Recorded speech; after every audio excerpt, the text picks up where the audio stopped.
حسین کیوں ٹکرا گئے؟ جب اب تک امت مسلمہ میں خاموشی کا رواج تھا تو حسین نے سکوت کی مہر کو توڑ کیوں دیا؟ شور شرابہ اسلام کو شعور کی منزل میں لا کے کھڑا کیوں کر دیا؟ کیوں 72 کے قافلے کو لے کر حسین اتنی بڑی مملکت سے ٹکرا گئے؟ اس کی وجہ کیا تھی؟ اس کی وجہ یہ تھی کہ اسلام کا جو کانسٹیٹیوشن تھا، اسلام کا جو سنویدھان تھا، اسلام کا جو آئین تھا وہ مکمل ہو گیا تھا تدبیر میں،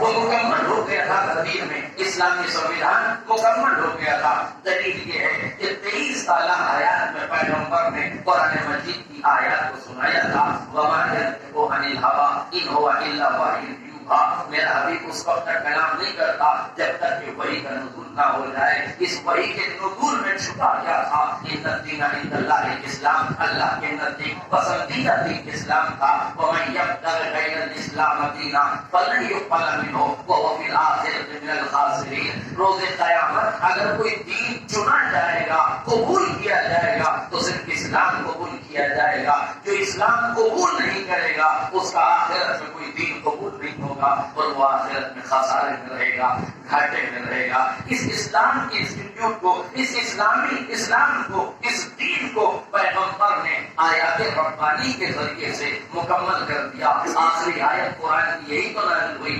الیوم اکملت لکم دینکم واتممت علیکم نعمتی ورضیت لکم الاسلام دینا۔ اس کا مطلب کیا ہے؟ جاتے جاتے نبی اسلام کے سنویدھان کو مکمل کر کے جا رہے ہیں، اسلام کے آئین، اسلام کے قوانین کو مکمل طور سے بیان کر کے جا رہے ہیں۔ آپ مجھے بتائیے، جس ملک میں بھی آپ رہتے ہیں، جس دور میں بھی آپ زندگی بسر کر رہے ہیں، مملکتیں دو قسم کی ہوتی ہیں، یا جمہوریت کا نظام ہوتا ہے یا ملوکیت کا نظام ہوتا ہے، یا کنگڈم سسٹم ہے یا ووٹوں کے ذریعے سے کوئی منتخب کیا جاتا ہے۔ کوئی بھی حاکم آ جائے، چاہے مملکت ملوکیت کا نمائندہ ہے چاہے جمہوریت کا نظام آئے، اسے یہ اختیار نہیں ہے کہ سنویدھان میں تداخل کرے۔ سنویدھان میں تداخل کا ارادہ کسی کو بھی آئین میں دخل دینے کا حق نہیں ہے، نہ سربراہ کو ہے، نہ عوام کو ہے، نہ عدلیہ کو ہے، نہ خواص کو ہے۔ کیوں حق نہیں ہے؟ چونکہ ملک کا آئین بنا دیا گیا ہے، اب آپ کو اس آئین کے تحت زندگی بسر کرنا ہے۔ آپ کی سمجھ میں قانون آئے یا نہ آئے، آپ کی سمجھ میں آئین آئے یا نہ آئے، آپ کے مفاد سے قانون ٹکرائے یا نہ ٹکرائے، آپ کو اس سے فائدہ ہو یا نقصان ہو، آپ نے اس قانون کو فالو کرنا ہے۔ کیوں قانون کو فالو کرنا ہے؟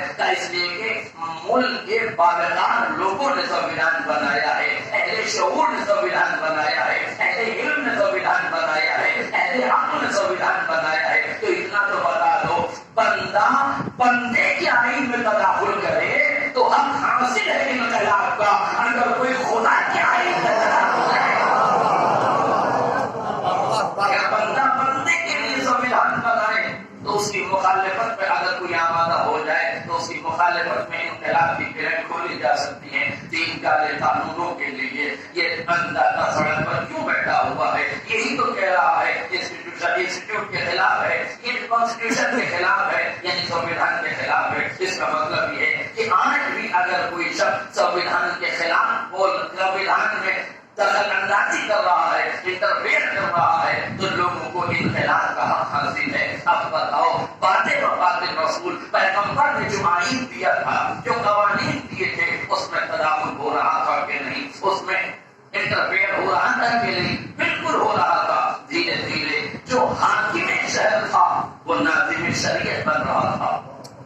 توجہ کیجیے، جو حاکم شہر تھا وہ ناظم شریعت بن رہا تھا، جو فوج کشی کا ذمہ دار تھا وہ حلال و حرام کے فیصلے کر رہا تھا۔ اب اتنا بڑا اختیار ہو گیا تھا یہ کہ اس کو اختیار تھا کہ اذان میں چاہے تو کچھ حذف کر دے، اذان میں چاہے تو کچھ ملا دے، جو اچھا لگے وہ بڑھا دے، جو برا لگے